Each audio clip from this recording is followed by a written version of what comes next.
Yo, what's up, honkers? I'm going to be reacting to Randy Feltface's Gumtree bookshelf story. This was a recommendation from the community Discord. I have no idea who this guy is, but I trust you, honkers. You wouldn't lead me astray, right?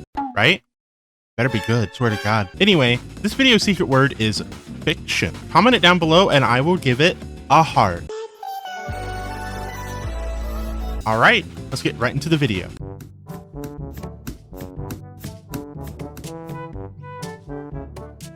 All right, here we go. Okay, fuck. All right, okay, all right. Okay. Oh, he's Australian. Walking to Sky. Walking to Chapter Sky. Chapter 1. Okay, he's reading a book. I bought a bookshelf on Gumtree recently. It was an amazing experience. Okay. I'll quickly tell you about it and then I'll read the book. But I found it strange because it... Is Gumtree like an eBay for like Australia or something? I've heard of it before.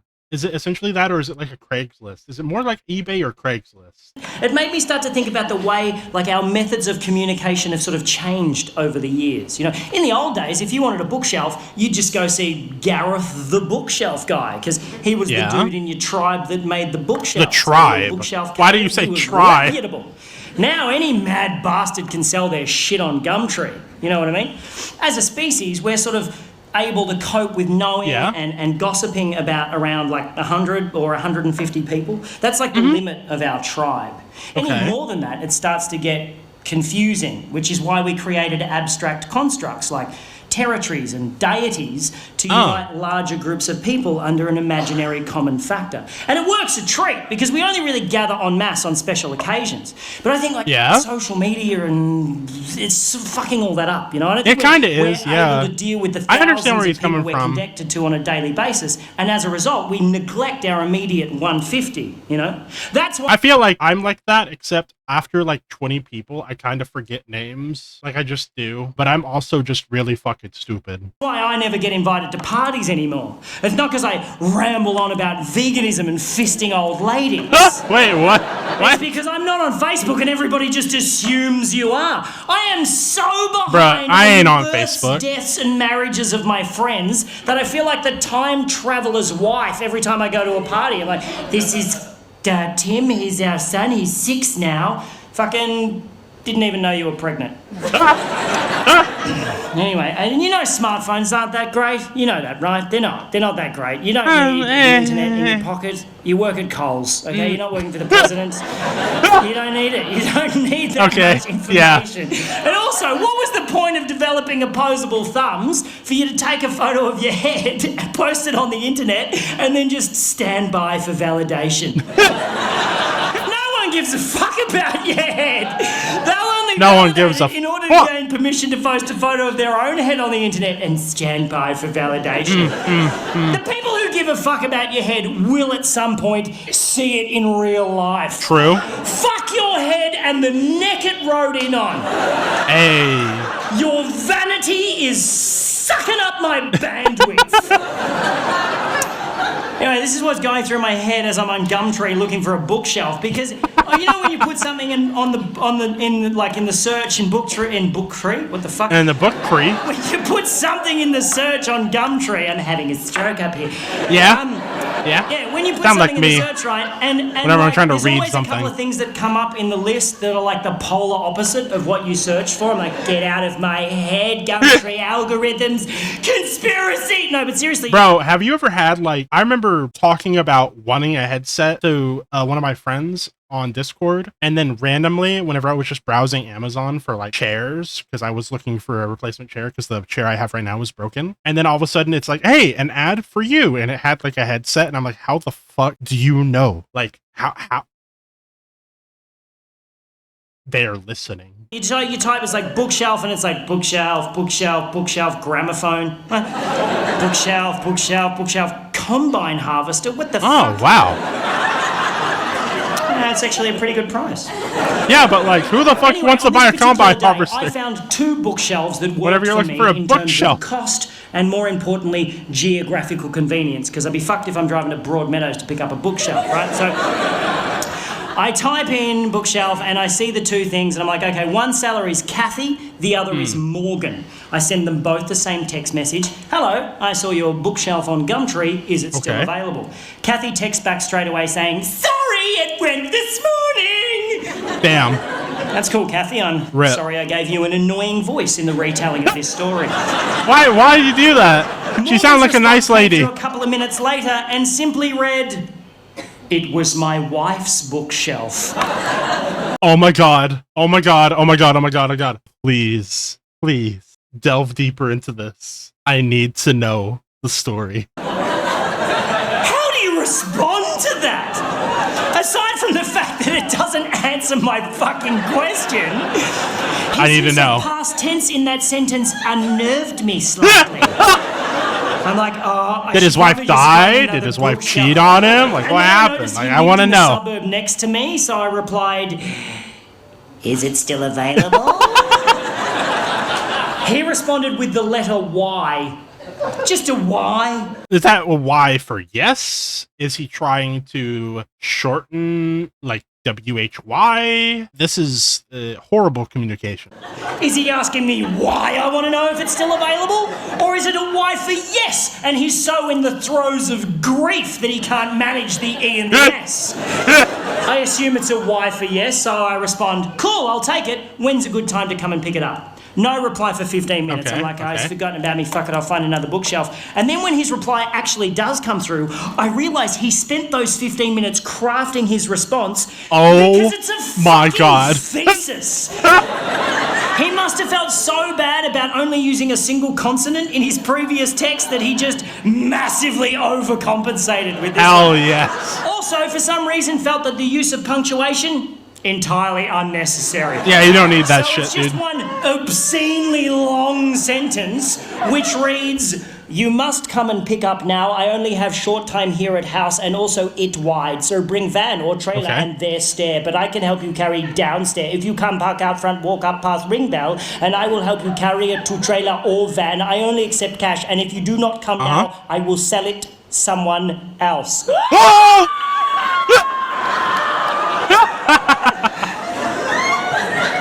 Again, I'm thinking, shit. I should just find another bookshelf at this point.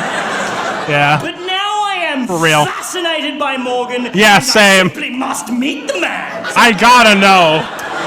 I drive over to his house. Oh, before I left, I sent him a message saying, "Cool, I'll be there in 10 minutes." He replied, "You got a van or something?" OKAY, which just fascinated What? me more.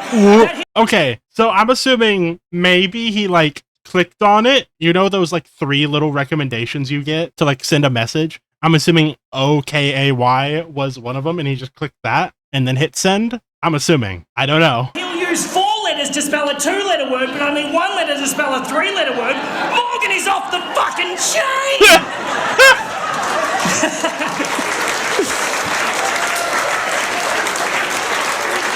And as I'm driving over to his house, I'm trying to picture what he's going to be like, you know.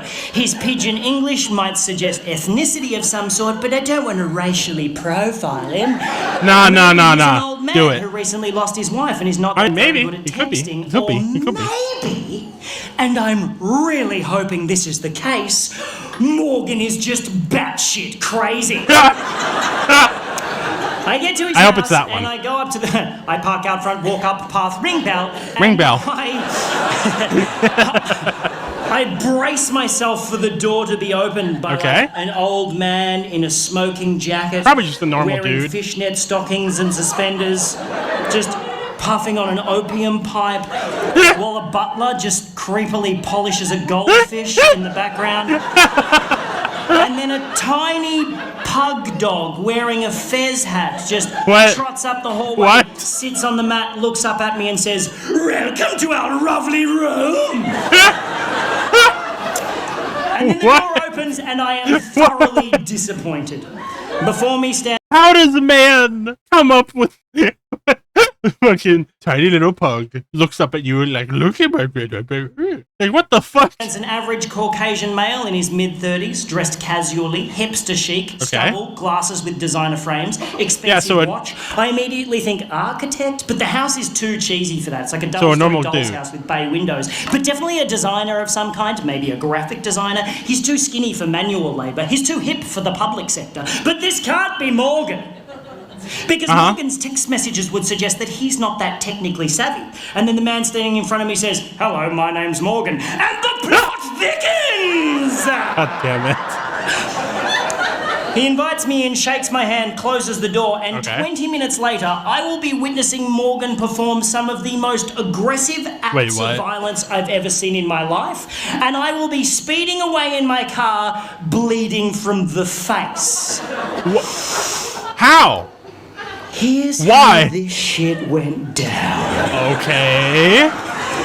I go into the house and I notice two things immediately. One, this is a house in the throes of renovation. Nothing too extreme. Right. There's like drop sheets on all the furniture, there's freshly painted walls, there's a bathtub wrapped in plastic in the hallway awaiting installation. Someone's doing some work on this house. The second thing I notice, on the way up the stairs to the second floor, on the first floor landing, is a wedding photograph. Featuring a very cleanly shaven Morgan with a very beautiful bride. Very much in love. The photograph is very much on the floor, and the glass in the frame is very much smashed. She's not dead, she's left him, and the plot thickens a bit more for Morgan. And as Morgan unceremoniously, kicked the photo frame to one side on the way up the stairs, I really wanted to pry. I want to know. Morgan's life. Do it. Ask Do it. Of inappropriate questions. Do it. Do it. But Do he it. was clearly Do a it. broken Do it. man. He had this terrible. Bro, I don't give a fuck he's a broken man or not, all right? I need to know the tea. I need to know what the fuck happened to Morgan. Air of sadness around him, so I didn't want to intrude. Luckily for me, though, I didn't have to, because Morgan immediately began oversharing and told me the whole fucking story. Yes! Thank you, Morgan! I shall hang off your every word and then retell your tale to 200 strangers and record it for a fucking DVD. Oh my god. He is a graphic designer, yes, and he's really good at it. He does massive rebranding campaigns for large corporations. He gets flown all over the world doing this shit, right? Okay. About 4 years ago, a woman hired Morgan to rebrand her florist business, and he did such a great job, she married him. All right. And he thought everything was just fine, until about 3 months ago. Morgan had to do a presentation in Sydney, right? But he was on his way home from overseas and he got stuck in Dubai due to a flight cancellation. So rather than cancel the meeting, Morgan suggested to these businessmen in Sydney that they do a Skype chat because he's so technologically savvy despite his fucking baffling text message style. I see. So Morgan checks into a hotel, cracks open his laptop and starts Skyping with this room full of businessmen in Sydney who are all watching Morgan on a massive screen on their boardroom wall, right? And everything's going great. Morgan is totally nailing it until about halfway through, he realises that a file he wants to show these dudes is on the desktop of his home computer back in his home office in Melbourne. And he decides to live share the desktop of his home computer on the Skype chat. I see. He knows how to do that. He can control his computer remotely from anywhere in the world. It's not particularly new technology, but Morgan makes it sound so impressive. So this room full of businessmen are all watching keenly like, oh, Margaret, bring in some biscuits. There's some newfangled shit going on in here. As Morgan clicks a few buttons and brings up the desktop of his home computer on the Skype chat. Now, what Morgan doesn't realise is that his wife has been using the photo booth app on that particular computer to take pictures of herself. To take naked pictures of herself. Oh. To take naked pictures of herself doing some pretty fucked up shit. Okay. It's embarrassing to say the least. Just as Margaret came back in with the biscuits, I've got you the... Now... What's the fucked up shit? Those of you who are familiar with the photo booth app will know that how it works. Yeah, I don't know what photo booth is. It accesses the built-in camera in your computer, and with a click of a button, takes a photo of you when you're standing in front of the screen. Okay. And if you know that, you'll also know that if you leave that application open, the camera also stays open, witnessing whatever may be happening in front of the computer in real time. Such as your wife, in your home office, fucking your best mate. Oh, no!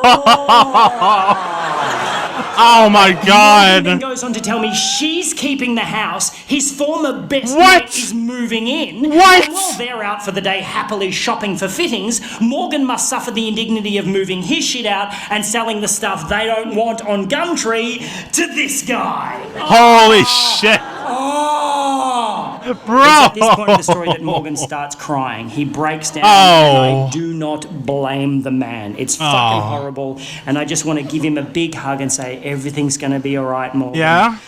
But I am holding the full weight of a bookshelf halfway down a set of stairs, and Morgan is the only thing stopping that bookshelf from caving my face in. I was like, Morgan!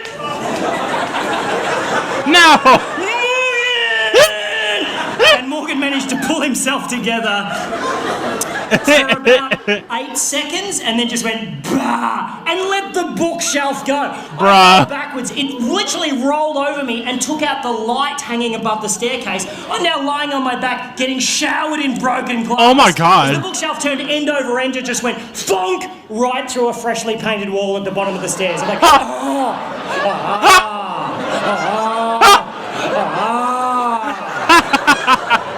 I got a tiny cut on my forehead, which is just pissing blood. Well, you might have hit a vein, probably. Apart from that, I'm fine.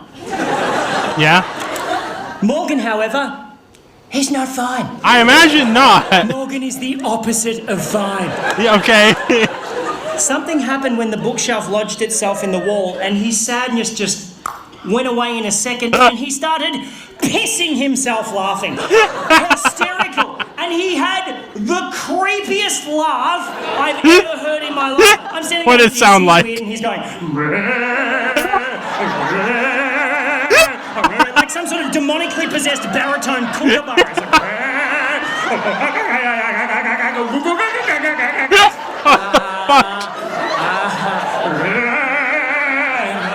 can I still have the bookshelf? He's like, Yeah.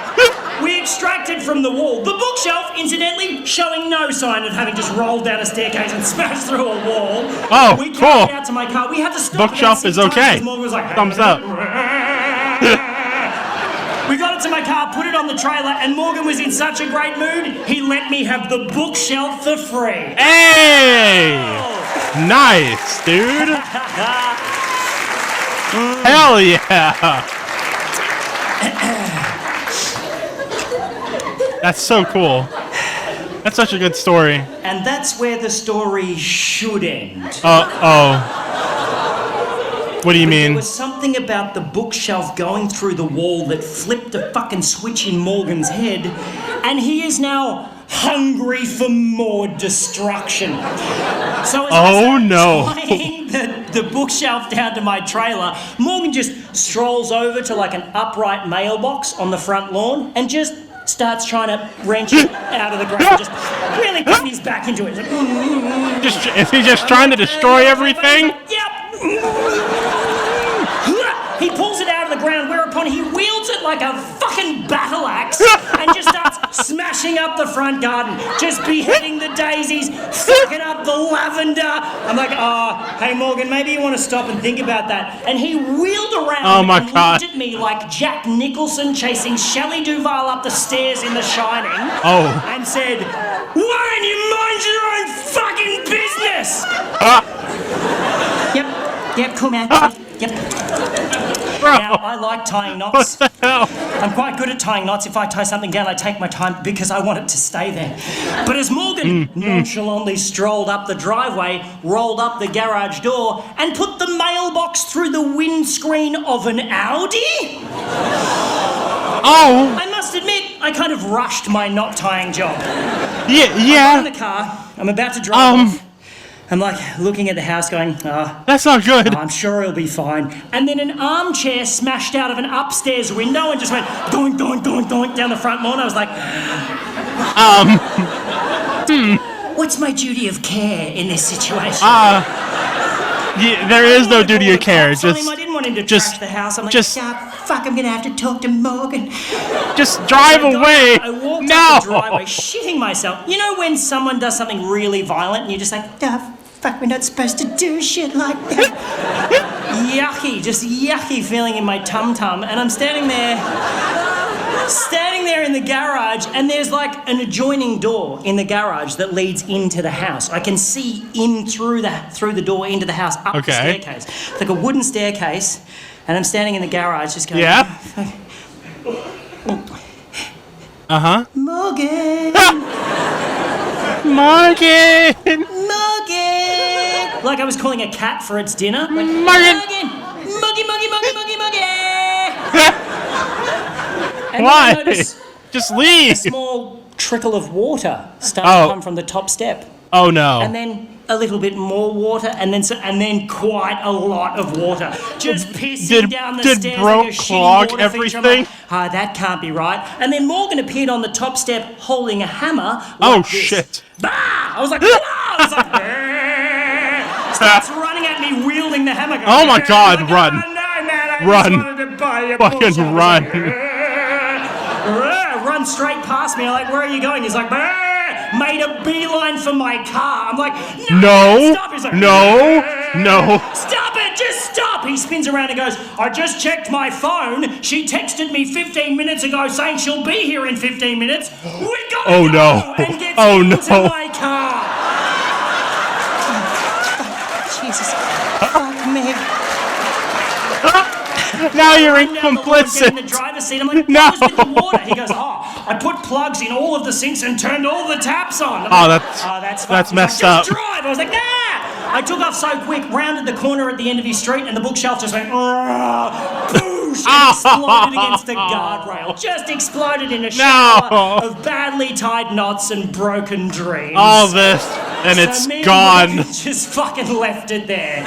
Like a little breadcrumb for his ex-wife to find. Oh my god. On the way home to her destroyed gingerbread house. That's I dropped Morgan at a train station. I have never seen him again. And that, my friends, is why I no longer shop on Gumtree. As you shouldn't. You shouldn't do that anymore.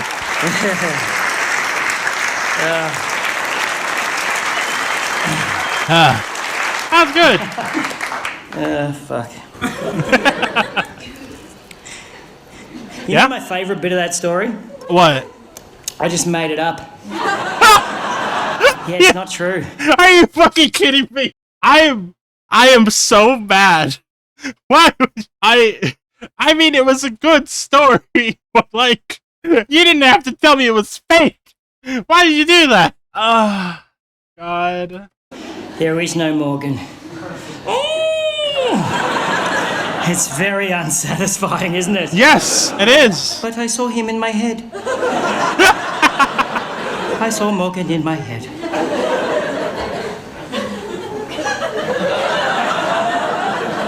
Why is it we can feel so robbed when someone tells us a story we just heard isn't true, and yet so satisfied at the end of a fictional novel? Huh?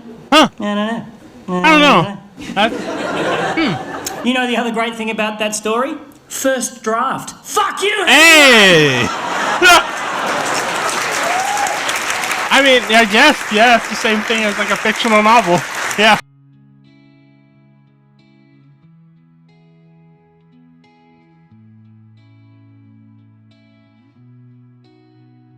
Oh, I wanna believe in a heaven and a place where we don't have to feel this pain.